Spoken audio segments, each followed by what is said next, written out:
Oi pessoal, sabia que a Disney tem parques aquáticos?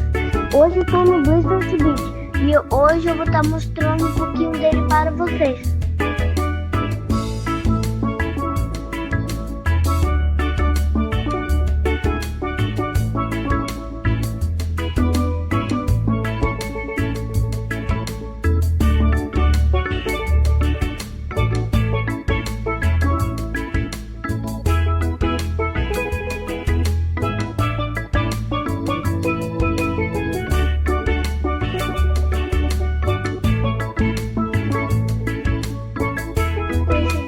Seu like e um comentário. E também não esqueça de se inscrever no nosso canal.